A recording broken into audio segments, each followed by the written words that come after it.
नमस्कार शेतकरी मित्रांनो. आजचा हा व्हिडिओ बनवण्याचं खास कारण म्हणजे सध्या भात पिकाची मोठ्या प्रमाणात लागवड झालेली आहे. बऱ्याच ठिकाणी चिखलनी होऊन पुनर्लागवड असेल म्हणजेच आपली जी रोप लागवड आहे ती होत आहे आणि अशातच भरपूर प्रमाणात जे शेतकऱ्यांचे प्रश्न आहेत ते आमच्याकडे येत होते. यावरती सविस्तर चर्चा व्हावी यासाठी आपण आज हा व्हिडिओ बनवत आहोत. त्यासाठीच आज आपल्यासोबत जोडलेले आहेत कृषी सल्लागार कृष्णा आवारे सर. तर सरांचं स्वागत करूया. कृष्णा सर, आता सध्या जर बघितलं तर बऱ्याच शेतकऱ्यांची भात लागवड झालेली आहे किंवा काही बरेच शेतकरी जे ते आता लागवड करणार आहेत पूर्ण लागवड, तर त्यांना सुरुवातीच्या टप्प्यामध्ये कोणत्या कोणत्या गोष्टींकडे लक्ष दिलं पाहिजे? शेतकरी मित्रांनो नमस्कार. लक्षात घ्या, भात शेतीतील सगळ्यात महत्त्वाचा मुद्दा म्हणजे उत्पादन आहे. आणि उत्पादन मुळात घसरण्याचं कारण म्हणजे जी काय भात शेती आहे त्या भात शेतीमध्ये अन्नद्रव्य एक समान न होणे, अन्नद्रव्यांचा पुरवठा एक वेगळ्या स्वरूपामध्ये कुठल्याही स्वरूपाचे अन्नद्रव्य न देणे, ह्या गोष्टी तिथं महत्त्वाच्या असतात. किंवा कुठलेही शेतकरी काय करतात की जे नैसर्गिकरित्या भात शेती होते त्या भात शेतीवरती अवलंबून असतात.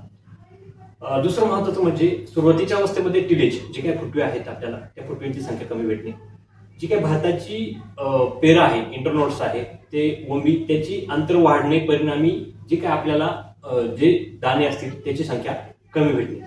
त्याच्यामुळे सुरुवातीच्या अवस्थेमध्ये महत्त्वाचे म्हणजे की खत व्यवस्थापन तुम्ही व्यवस्थितरित्या करा. सुरुवातीच्या काळामध्ये येणाऱ्या वेगवेगळे रोग आणि कीड त्यावरती सुद्धा एक व्यवस्थितरित्या नियोजन करा, जेणेकरून आपलं भात शेतीचे भविष्यातील उत्पादन चांगलं बऱ्यापैकी वाढते. नक्कीच सर, बरेच शेतकरी आपली नैसर्गिक शेती करतात आणि आता सध्या जो काळ आहे यामध्ये आपल्याला विचार करूनच शेती करणं गरजेचं आहे, बरोबर. तर यासाठी भरपूर शेतकरी जो बेसल डोस टाकतात, तर यामध्ये चिखलनी करतात, तर यामध्ये बेसल डोस कशा प्रकारे दिला पाहिजे? आणि सगळ्यात महत्त्वाचं म्हणजे बरेच शेतकरी विचारतात जो प्रश्न की चिखलनी करण्या अगोदर काही खतं दिली पाहिजेत का, आणि दिली तर कोणती दिली पाहिजेत, याच्याबद्दल काय म्हणणं आहे? चिखलणी करताना आवश्यक खतं देणे गरजेचे आहे. जसे की तुमचं ऑर्गॅनिक मॅटर्स असतील, जसे शेणखत असेल, गांडूळ खत असेल, इव्हन तुमचे कुठले कंपोस्ट खत असेल, यासारख्या जैविक खताचा वापर चिखलणी करताना केला गेला पाहिजे. पण इनऑर्गॅनिक मध्ये जसं की सल्फर झालं, झिंक सल्फेट झालं, फेरस सल्फेट झालं, यासारखी अन्नद्रव्ये आपल्याला देणे गरजेचे आहे. सुरुवातीच्या काळात जर आपण बघितलं तर आपल्याला फुटव्यांची संख्या चांगली भेटण्यासाठी आपल्याला फॉस्फरस हा गरजेचा असतो. कारण जी काय भातशेती आहे आपण बघतोय की ऍसिडिक सॉइलमध्ये भातशेती मुळात तर चांगल्या स्वरूपाची होत असते.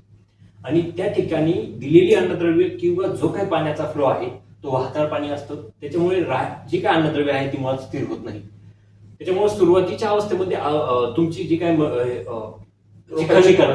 चिखलणी करताना साधारणपणे जर तुम्ही एक प्रॉपर बेसल डोस प्लॅन केला, जेणेकरून त्याच्यामध्ये थोडंफार फॉस्फरस लेवल चांगली असेल, सल्फर असेल, झिंक सल्फेट किंवा फेरस असेल, यासारखी अन्नद्रव्य जर चांगली गेली व त्याचबरोबर ऑर्गॅनिक मॅटर जर गेली तर त्याचा परिणाम आपल्या उत्पादनावरती चांगला होतो, परिणामी उत्पादन आपल्याला चांगलं मिळतं. नक्कीच ऑर्गॅनिक मॅटर वापरण्यासाठी, वाढवण्यासाठी चांगलं कोणतं शेणखत असेल, गांडूळ खत असेल किंवा जे काही पर्याय आपल्याकडे सेंद्रिय खतांचे असतात जसं की ग्लोरीफाईड ग्रीन आहे, त्याचा सुद्धा नक्कीच शेतकरी वापर करू शकतात. दुसरा प्रश्न असा असतो शेतकरी मित्रांचा की पहिला डोस जर तुम्ही चिखलनी करण्या अगोदर दिलाय तर दुसरा डोस कधी दिला पाहिजे, त्याची योग्य वेळ कोणती, त्या डोस मध्ये काय दिलं पाहिजे, किंवा मग डोस दिला नसेल किंवा चिखलनी करण्या अगोदर तर त्यावेळेस तो डोस कशा प्रकारे असला पाहिजे, याबद्दल शेतकऱ्यांना मार्गदर्शन करा. नक्कीच सर. भात शेतीमध्ये आपण बघतोय की मी मगाशीच म्हटलं की जी काही फ्लो आहे वॉटर फ्लो हा सर्वात जास्त स्वरूपाचा असतो. त्याच्यामुळे दिलेली अन्नद्रव्य किंवा जमिनीमध्ये असलेली अन्नद्रव्य हे लीच आउट होऊन जात असतात. त्याच्यामुळे आपल्याला डोस प्लॅन करत असताना साधारणपणे 2 ते 3 वेळा तो डोस स्पेक्ट किंवा त्याच्या 2 ते 3 टप्प्यामध्ये आपल्याला तो देता आला पाहिजे, जेणेकरून पिकाच्या वाढीनुसार तो डोस पीक हळूहळू घेईल, परिणामी आपल्याला तिथे चांगले उत्पादन भेटेल किंवा जी काही प्लांट हेल्थ आहे त्या भाताची ती अतिशय आपल्याला चांगली मिळेल. तर मग तिथे डोस प्लॅन करत असताना काय गरजेचे किंवा आपण कशा स्वरूपाचा घेऊ शकतो? सगळ्यात महत्वाचं, भात शेतीला सुरुवातीच्या अवस्थेमध्ये जर तुम्ही हे करताना मळणी करताना किंवा चिखलणी करताना जर तुम्ही तिथे डोस टाकलेला नाहीये, कुठल्याही प्रकारचे अन्नद्रव्य दिलेले नाहीये, मात्र तो देणं गरजेचंच आहे, हे लक्षात घ्या. ते कन्सेप्ट आपल्या डोक्यामध्ये घ्या की आपल्याला सुरुवातीची जी काय आपण मळणी करतोय त्या ठिकाणी आपल्याला देणं गरजेचं आहे, चिखलणी करताना देणं गरजेचंच आहे. तर तिथे तुम्हाला डोस टाकून घ्या, मात्र 15 ते 20 दिवसांनी पुन्हा डोस द्या. त्याच्यामध्ये तुम्हाला 1846 असेल साधारणपणे जसं बघितलं तर एमओपीचा आपल्याला तिथं चांगल्या स्वरूपाचा वापर झाला पाहिजे. त्याचप्रमाणे आपण बघतोय की अनेक शेतकरी बंधू जो एक अन्नद्रव्य विसरत चाललेली तो म्हणजे सिलिकॉन. जर सिलिकॉनचा जर वापर तुम्ही चांगला केला तर स्ट्रेस किंवा जे काय बायोटिक अबायोटिक स्ट्रेस पिकावरती येत असतो तो बायोटिक अबायोटिक स्ट्रेस दूर ठेवून ते झाड हेल्थ किंवा त्या प्लांटची हेल्थ अतिशय उत्कृष्ट बनत असते. त्याचप्रमाणे आपल्याला डोसमध्ये मायक्रोरायझा तितपत गरजेचा आहे. तुमच्या पिकाची सुदृढ वाढ होण्यासाठी मायक्रोरायझा तुम्हाला देणं गरजेचं आहे. त्याच्यामुळे तुम्ही तिथे मायक्रोरायझा देऊ शकता. पुन्हा एक सांगतो विशिष्ट गोष्ट की डोसमध्ये तुम्हाला आवश्यक तितके सल्फर देणे गरजेचे आहे. त्यासाठी तुमच्या जमिनीचे जे काही सॉइल रिपोर्ट आहे तो आपण काढून घ्या, जेणेकरून आपल्या जमिनीमध्ये असलेली न्यूट्रिशन व्हॅल्यू काय आहे ते आपल्याला कळेल व आपली भात पिकासाठी आपल्याला कुठले न्यूट्रिशन देणं गरजेचं आहे ते देखील तिथे लक्षात येईल. त्याच्यामुळे साधारणपणे जर उन्हाळ्यामध्ये किंवा ज्यावेळेस आपलं शेत पडलेलं असतं त्यावेळेस जर सॉइल रिपोर्ट काढला तर त्याचा फायदा तुम्हाला भात शेतीमध्ये चांगला होईल. नक्कीच, म्हणजे आपण जे सांगितलं त्या माध्यमातून एनपीके तर आपल्याला कव्हर करायचंच आहे, बरोबर. परंतु त्यासोबत तुमचं सल्फर सुद्धा कव्हर झालं पाहिजे. ओके. आणि याच्या व्यतिरिक्त महत्वाचा अन्नद्रव्य सिलिकॉन बद्दल तुम्ही सांगितलं. बरेच शेतकरी जे आहेत आपले आनंद ॲग्रो केअरचे, ते ऊस असेल किंवा कांदा असेल या पिकांमध्ये आनंद ॲग्रो केअरचे जे डायटोमेट सिलिकॉन ग्रॅन्युल्स येतात ॲटोसिन नावाने, तर त्याचा वापर करता आणि खूप चांगले रिझल्ट आहेत. नक्कीच या ठिकाणी त्याचा वापर आपण करीब 40 किलो प्रमाणे करू शकतो. किंवा जसं तुम्ही मायक्रोरायझर सांगितलं तर डॉक्टर बॅक्टोस पंचम गोल्ड हे खत सुद्धा आपलं आहे, त्याच्यामध्ये ह्युमिक आणि फ्युरिक ऍसिड सुद्धा आपण काही प्रमाणात ऍड केलेले आहे. तर हे जमिनीचा जो काही पोत आहे तो सुधारण्यासाठी पण काम करेल आणि मुळांची डेव्हलपमेंट करेल. तर नक्कीच त्या ठिकाणी 10 किलो प्रति एकर याचा वापर करू शकतो. तर पुढचा जो आमच्या शेतकरी बंधूंचा प्रश्न आहे तो असा आहे की पहिला डोस दिला त्यानंतर किती दिवसाच्या अंतराने दुसरा आणि तिसरा डोस दिला पाहिजे? कारण तुम्ही सांगितलं की जो डोस आहे तो विभागून द्या, वेगवेगळ्या टप्प्यात डिवाइड करून द्या, जेणेकरून ते न्यूट्रिएंट्स रीच आउट होणार. तर मग हे दुसरा आणि तिसरा डोस कशा प्रकारे असला पाहिजे, त्याची योग्य वेळ आणि त्याच्यामध्ये काय केलं पाहिजे? की आता आपण पहिला डोस टाकलेला आहे तो चिखलणी करताना, दुसरा डोस आपल्याला साधारणपणे 15 ते 20 दिवसाच्या इंटरव्हल किंवा तुमची प्लांटेशन झाल्यानंतर एक 15 ते 20 दिवसांनी तुम्ही देऊ शकता. मात्र पुढील जो डोस आहे तो साधारणपणे पोटऱ्यात येण्याच्या अगोदरची जी अवस्था असते त्यावेळेस तुम्हाला देणं गरजेचं असतं. ज्यावेळेस आपण म्हणतो की ओंबी आतल्या आतमध्ये आहे, स्टेम मध्ये आहे, त्या ठिकाणी तुम्हाला डोस देणं गरजेचं असतं. मी पुन्हा सांगतो की भात शेतीमध्ये डोस स्प्रेड करून द्या. जितका तुम्हाला स्प्रेड करता येईल तितका तुम्हाला त्या भात शेतीमध्ये चांगला फायदा होणार आहे. आता आपण बघितलं की सेकंड डोस मध्ये आपल्याला सिलिकॉन देणं गरजेचं आहे किंवा मायक्रोरायझा देणं गरजेचं आहे. त्याच रीतीने आपल्याला तिसऱ्या ड्रिचिंग मध्ये ह्युमिक देणं फार गरजेचं आहे. ज्यावेळेस ह्युमिक ऍसिडचं आपण अवलोकन करतो, बेसचं गॅन्युअल बेस जर ह्युमिक जर असतील शेतकऱ्यांना भेटली तर त्याचा तुम्ही 100% वापर करू शकता. ह्युमिक ऍसिड प्लस फॉस्फरस आणि पोटॅश जितका तुम्हाला त्या ठिकाणी प्लांटला बूस्ट करता येईल तितका त्याचा चांगला फायदा होईल. कारण मुळात भात शेतीमध्ये वातावरण जे आहे क्लाउडी वेदर असतं आणि क्लाउडी वेदरमध्ये नायट्रोजनचं प्रमाण तिथं मुळात जास्त असतं आणि नायट्रोजन हा त्या ठिकाणी जी का ओंबी आहे ती चांगली लांब काढण्यासाठी तिथं मदत करत असतो. त्याच्यामुळे आपल्याला परिणामी तिथं फॉस्फरस पोटॅश वाढवायचंच आहे, जेणेकरून जो काय दाना आहे तो बर्गरचा दाना भरेल, इव्हन दाना भरेल. त्याच्यामुळे थर्ड डोस आहे तो साधारणपणे तुम्ही 45-55 दिवसाच्या आसपास तुम्ही देऊ शकता. 40, 45, 55 जर स्टेज वाईज. आता काही व्हरायटी अशा आहेत की त्या अर्ली स्टेज पकडतात, काही किती व्हरायटी अशा आहेत की त्या थोड्याफार लेट स्टेज पकडतात. त्याच्यामुळे त्या गोष्टी सर्व व्हरायटी असेल, ते इव्हन क्लायमॅटिक कंडिशन असेल त्यावरती अवलंबून आहे. मात्र तिसरा जो डोस आहे तो मित्रांनो तुम्हाला ह्युमिक ऍसिड घ्यायचा आहे. जर चांगल्या कंपनीचं असेल, व्यवस्थित असेल, ग्रॅन्युअल बेस असेल तर साधारणपणे 2 ते 3 किलो पर्यंत तुम्ही देऊ शकता 1 एकरला. त्यामध्ये तुम्हाला घ्यायचं आहे 9-24-24 किंवा 10-26-26 व त्यामध्ये 20-20-0-13 ही एक चांगलं सल्फेट बेस खत आहे, ज्याच्यामध्ये 13% सल्फर आहे. त्याचा सुद्धा इथे तुम्ही अवलोकन करू शकता. आणि जर पुन्हा परत तुम्हाला असं वाटतंय की आपल्या भाताचं जे काही क्रॉप आहे ते पिवळं दिसतंय, फील्डमध्ये पिवळेपणा थोडा आलेला आहे, तर तिथे पुन्हा मायक्रोरायझाचा वापर करून घ्या, जेणेकरून न्यूट्रिशन अपटेक थोडा चांगला वाढेल, परिणामी उत्पादन आपल्याला चांगलं मिळेल.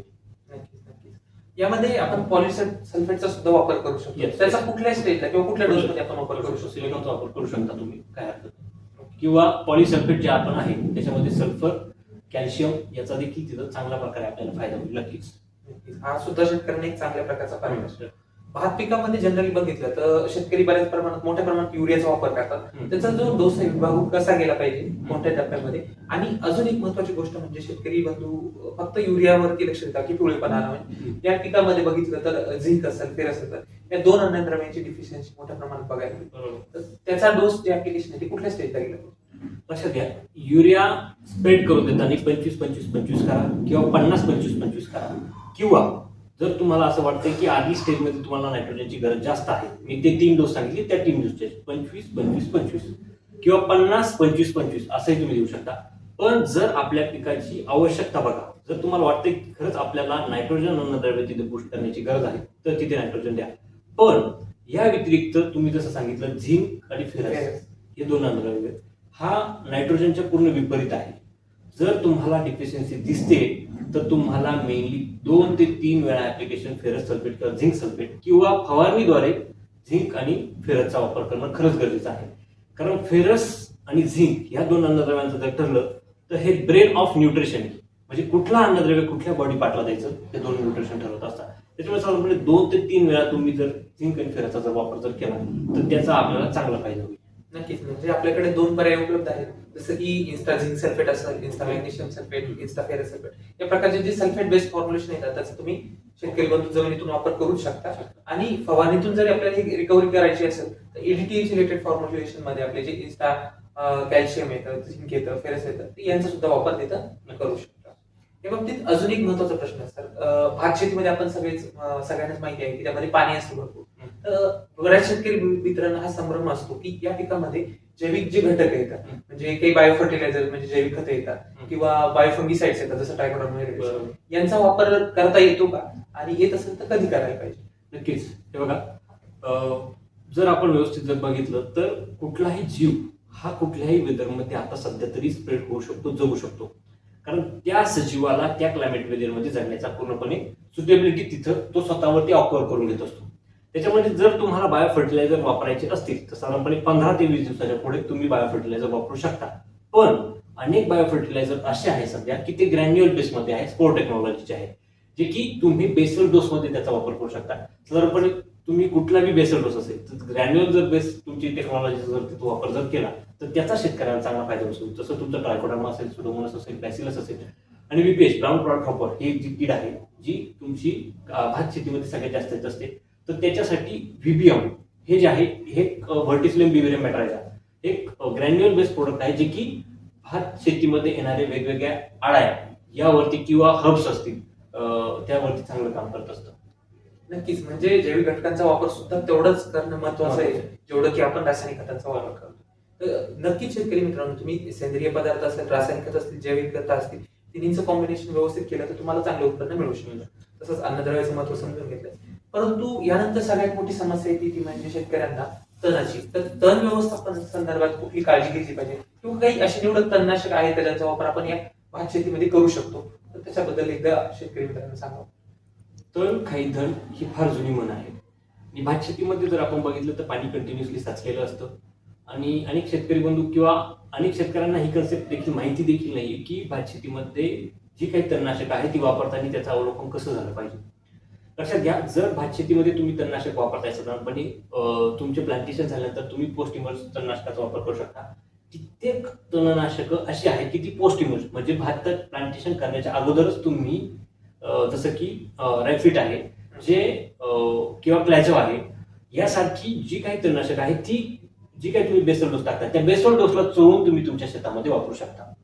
म्हणजे प्री इमर्ज म्हणजे भाताचे प्लॅनिंग करण्या अगोदरच आणि तुम्ही बेसल डोसमध्ये जसे आपण बघितलं की चिखलणी करताना तुम्हीच ते जमिनीमध्ये देऊ शकता, त्याचा तिथे तुम्हाला चांगला फायदा होतो. आणि पोस्ट इमर्ज म्हणजे तुमची लागवड झालेली आहे, प्लॅनिंग झालेलं आहे, पूर्ण प्लांटेशन झालेलं आहे, त्यानंतर तुम्ही पोस्ट इमर्जला तुम्ही साधारणपणे रिफिट जे की 500 ते 600 मिली प्रति एकरी साधारणपणे जर पाणी साचलेलं आहे, पाणी आपल्या शेतातून दुसऱ्याच्या शेतात जात नाहीये. कारण अनेक वेळा आपण बघतोय की भात शेती ही डोंगरावरती होत असते, परिणामी जे काय पाण्याचा फ्लो आहे तो कंटिन्युअसली आपल्याला एका शेतामधून दुसऱ्या शेतामध्ये जाताना दिसत असतो. त्याच्यामुळं तिथे तणनाशक वापरत असताना साधारणपणे 500 ते 600 मिली प्रति एकरी 1 ते 2 लिटरची बिस्लरीची बॉटल घेऊन तिला होल प्रॉपर पाडून जर स्प्रेड जर तिथे केलं पण ते पाणी हलतं नसावं, तिथंच असावं, साधारणपणे 24 तास तरी ते स्टेबल असायला हवं, जेणेकरून ते टाकल्यानंतर ते पाण्यावरती पूर्ण पसरतं. जे काही तण आहे, तण उगणार आहे त्या तणाला तिथल्या तिथं किल करतं. नक्कीच कृष्णा सर, खूप छान प्रकारे तुम्ही माहिती दिली की तण व्यवस्थापन कशा प्रकारे केलं पाहिजे किंवा इतर शेतकऱ्यांनाही त्याचा त्रास नाही झाला पाहिजे. नक्कीच मित्रांनो, या गोष्टीची काळजी घ्या. आणि शेवटचा आणि महत्वाचा प्रश्न असा असतो, आणि सध्या ही स्टेजही चालू आहे की रोप लागवड झालेली आहे बऱ्याच शेतकऱ्यांची, रोपामध्ये पिवळेपणा दिसतो किंवा क्लोरोसिस आपल्याला बघायला मिळतात. तर अशा परिस्थितीत काही बुरशीजन्य रोग असतील किंवा किडे असतील यांचा प्रादुर्भाव होऊ नये, तसेच या रोपांच्या चांगल्या वाढीसाठी एखादी फवारणी जी असेल तर पहिल्या टप्प्यामध्ये 10 ते 20 दिवसाच्या दरम्यान कुठली घेतली पाहिजे आणि कशा प्रकारे घेतली पाहिजे? भात शेतीमध्ये जर तुमचं रोप पिवळं पडत असेल, रोप साधारणपणे आपण बघतो की रोपाचे प्लॅनिंग करत असताना साधारणपणे विशिष्ट जागेवरती केलेले असते, परिणामी आपण नंतर ट्रान्सप्लांटिंग करत असतो. जो खालचा सॉइल मीडिया आहे तो प्रॉपर चेंज होऊन जात असतो. त्यामुळे प्लॅनिंग केल्यानंतर भात आपल्याला नॅचरली तिथे 15 दिवस किंवा 10 दिवसाच्या आसपास आल्यानंतर पिवळा पडलेला दिसतो. कारण तिथला जो सॉइल मीडिया आहे तो पूर्णपणे त्या भाताच्या मनाच्या विरुद्ध काम करत असतो, कारण तो पूर्णपणे चेंज झालेला आहे. भाताचे आपण तिथून काढलेला आहे, रोपट्याची पिकिंग केली आहे आणि आपण ट्रान्सप्लांटिंग केलेलं आहे. अशा ठिकाणी आपल्याला सीवीड, त्याच्यामध्ये झिंक, चांगले कीटकनाशक जसं की तुम्ही आलिका घेऊ शकता, सोलोमन घेऊ शकता, यासाठी कीटकनाशक व त्यामध्ये एक चांगले बुरशीनाशक अँट्रोपॉल झालं. जर तुम्हाला पिवळेपणा जास्त दिसत असेल ते सापही घेऊ शकता. जर रोपाची मर व्हायची नाहीये, मर दिसायला नको, कूस दिसायला नको, किंवा जे काही प्लॅनिंग केलं आहे त्याला बुरशीजन्य रोग लागायला नको, तर तिथे रोडोमिल गोल्ड देखील तुम्ही घेऊ शकता. साधारणपणे 200 लिटर पाण्यासाठी रोडोमिल गोल्ड 200 ग्रॅम, तिथं जर आलिकाचा वापर जर केला तर 100 मिली, किंवा आलिकाच्या ऐवजी तुम्ही सोलोमनचा जर वापर केला तर ते 250. चिलेटेड झिंक 100 घेऊ शकता, किंवा ऑक्साईड बेस्ड झिंक घेऊ शकता 100 मिली, अर्धा मिली या प्रमाणे, व सीवीड 2.5 मिली म्हणजे 200 लिटर पाण्यासाठी 500. याप्रमाणे जर चांगली फवारणी जर घेतली साधारणपणे 15 ते 20 दिवस प्लांटेशन केल्यानंतर, तर त्याचे चांगले रिझल्ट येतात. नक्कीच नक्कीच. सीवीड साठी मित्रांनो आपण आनंद ॲग्रोकेअरचं जे सिरुबी ग्रीन येतं ते एक उत्तम दर्जाचं सीवीड आहे, त्याचा सुद्धा वापर करू शकता. किंवा स्टॉक झिंक नावानं तुम्हाला liquid concentration oxide base zinc मिळेल, याचा सुद्धा वापर करू शकतो. तर नक्कीच या सगळ्या ज्या गोष्टी येतात तर खूप अत्यंत महत्वाच्या आहेत भात शेती करणाऱ्या शेतकऱ्यांसाठी असतात, ज्यांची रोप लागवड झालेली किंवा करणार आहे. तर नक्कीच या गोष्टीचा फायदा घ्यावा. खूप खूप धन्यवाद कृष्णा सर, तुम्ही आपला वेळ दिला आणि आमच्या शेतकरी बंधूंना मार्गदर्शन केलं. तर मित्रांनो, पुढच्या व्हिडिओमध्ये आपण या भात पिकामध्ये येणाऱ्या प्रमुख रोग आणि किडींबद्दल सविस्तर चर्चा करणार आहोत. तर नक्की हा व्हिडिओ बघा आणि पुढचा व्हिडिओ सुद्धा येईल तो सुद्धा बघा. व्हिडिओ आवडल्यास चॅनलला लाईक, सबस्क्राईब आणि शेअर करा. धन्यवाद. धन्यवाद.